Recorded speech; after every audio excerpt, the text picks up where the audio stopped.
Now, it outlines the principles and values which informs the revised policies for the performing arts, including theatre, dance and music, visual art, craft and design, as well as language, books and publishing. Well, that's the Department of Arts and Culture's second draft of the revised white paper of arts and culture and heritage. Minister of Arts and Culture Nathi Mthethwa has since appointed a reference committee which comprises Professors Andries Oliphant, Muxe, Nkondo, as well as Avril, Joffee.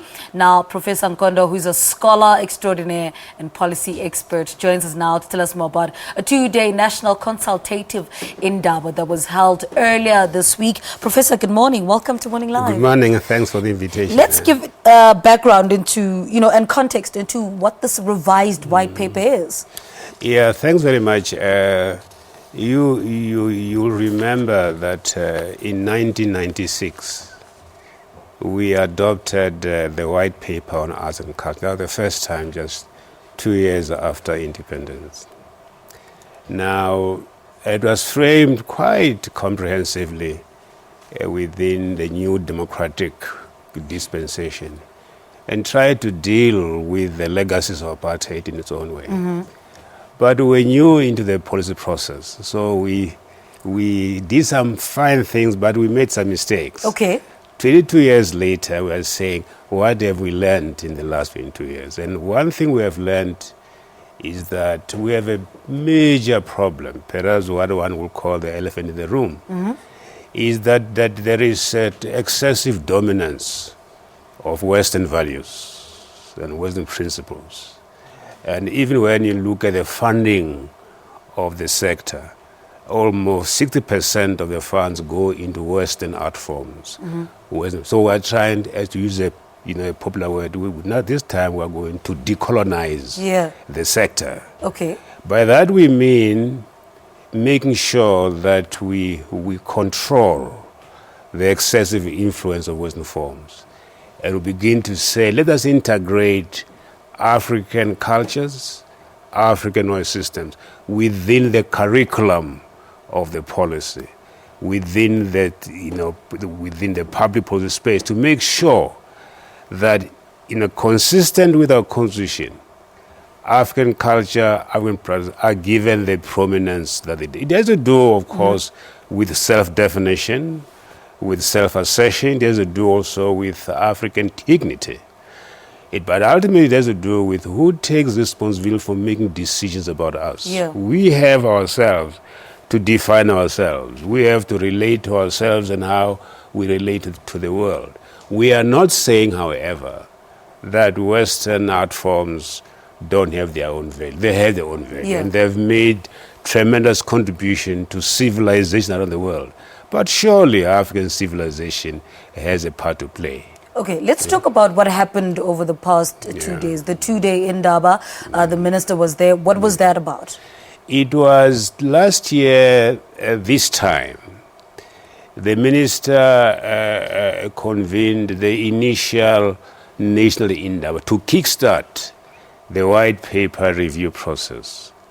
We presented what we call then the inception report, which really presented kind of conceptual framework on how we're going to conduct the process. Okay. A year later, and we have been throughout all the provinces, because I went to Uppington, we went to Lundi, we went to Mthatha, we went to Thohoyandou. We have been everywhere to canvass, consensus on how to draft the new white paper. And there have been tremendous response from all over the country. Now we are going back to say to all the stakeholders, all the people that were concerned, have we heard you right? Okay. Are we reflecting accurately what you told us? The kind of report back session. And they came in huge numbers from all the country.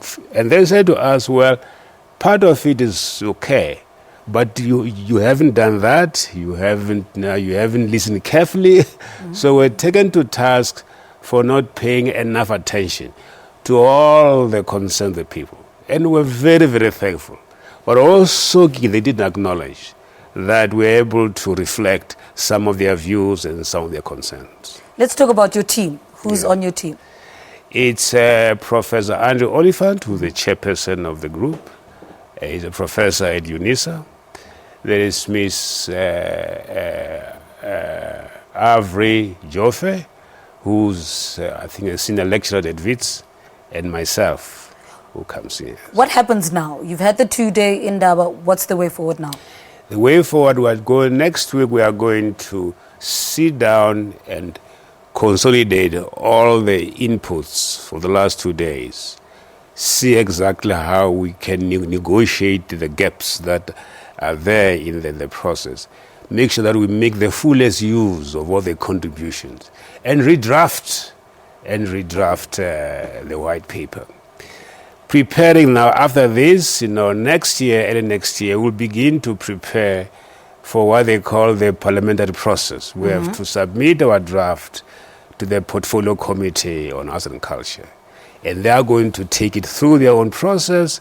And I'm sure, according to their own protocols, they are going to call for public comment on the draft that would have submitted to them. All right. Yeah. Professor Muxe, always such a pleasure having you on the program. Professor Muxe Nkondo, scholar extraordinaire, policy expert. His title is just too long. He's got too many titles, this professor.